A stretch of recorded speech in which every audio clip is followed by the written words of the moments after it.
All right, guys, welcome back to the Mitchell Report. And today we visit a pretty interesting but funny story about the mailman Karl Malone and how he was kind of naive and tricked into thinking that the city of Utah would throw him a damn parade.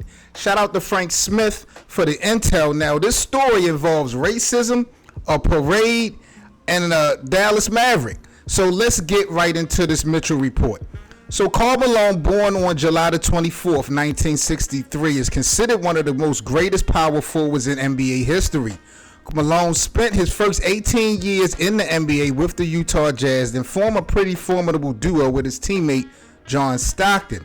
He was a two-time NBA Most Valuable Player, a 14-time NBA All-Star, and an 11-time member of the All-NBA First Team. Now, back in around 1980, when the Jazz franchise had initially went to Utah, the city itself was pretty small when we talk about diversity. I believe by 1985, they only had about 1% of the population being black in the city of Utah. Now, Karl Malone himself actually experienced this firsthand in high school back when he had flew into Utah for some type of tournament. Now, the area felt so foreign to him that he called his mother and told her he never wanted to visit Utah again. Now, when Karl Malone had became eligible for the NBA draft, the Dallas Mavericks had assured Karl Malone that they would make him a Maverick if he was still on board with their deal. But with Karl Malone still available at the draft, the Dallas Mavericks opted to select Detlef Schrempf instead. Karl Malone ultimately went to the Utah Jazz, and at the time he was so upset, he actually cried during his draft interview. The Utah Jazz select Karl Malone of Louisiana Tech. There is Karl Malone, Louisiana Tech University. He is 6'9", 250, played high school basketball in Summerfield, Louisiana, all Southland Conference. And once again, you go to a player like this and say, did he play the competition that was good enough to get a good view of him in terms of his NBA career? Emotional right now.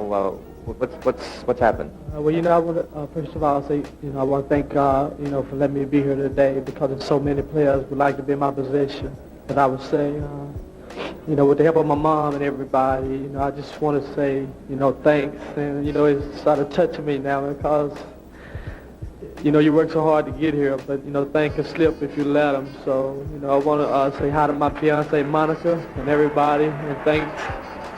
That's terrific. I know that you got a great coach that you're going out there to, in Frank Layden, and he's going to, I'm sure, be impressed by the fact that you care so much about what's coming up for you in the pros. And in speaking about that, some of the people said that they felt that perhaps you could have used the extra year to maybe prepare yourself a little bit better for pro ball. How do you feel about that? Well, don't nobody know that but the man upstairs, because he holds the key to everything. And I'm a strong believer in everything happen for the better, and I just want to say thanks to everybody at Louisiana Tech. Even though I'm not a Bulldog, my heart goes out to everybody back home.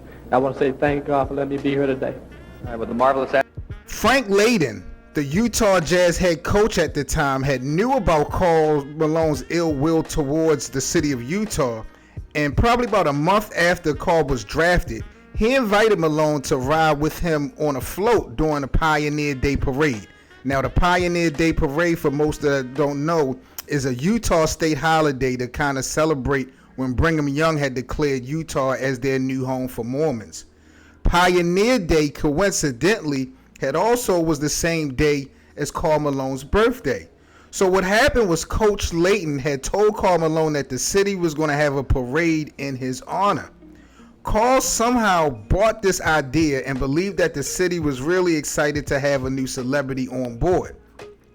Now, Malone made it to the entire parade without actually catching on to what was happening. But then he had realized that his coach had pranked him upon the ending of the parade.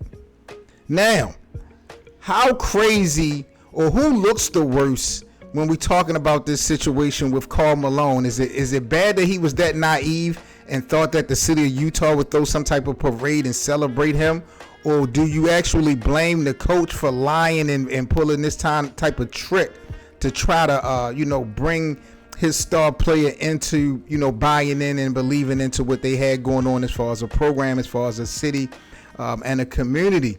It's interesting to me because going through this and finding out this story, I'm really surprised that Karl Malone has spent so much time deciding to still stay with Utah, because with this happening, I'm pretty sure nowadays players would have definitely requested a trade or felt like they didn't have a real good, solid relationship moving forward. But we'll see where it goes from here. I miss the Jazz. I don't need a job. I miss the Jazz. So we'll just see how it goes. You know, it's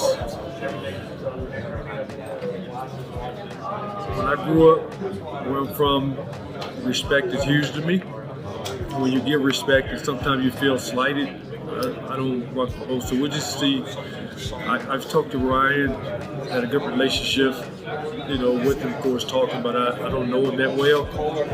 And we'll just see. So I miss the Jazz.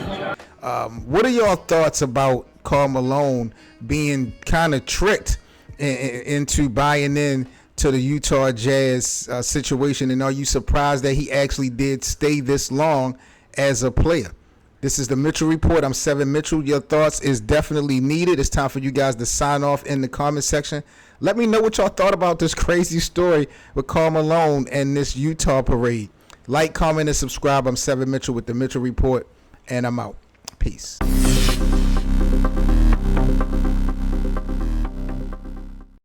Be sure to smash that like button, and if you enjoy the Mitchell Report series, leave a little quick tip or donation at the Super Thanks. Most importantly, subscribe to the channel. Thank you.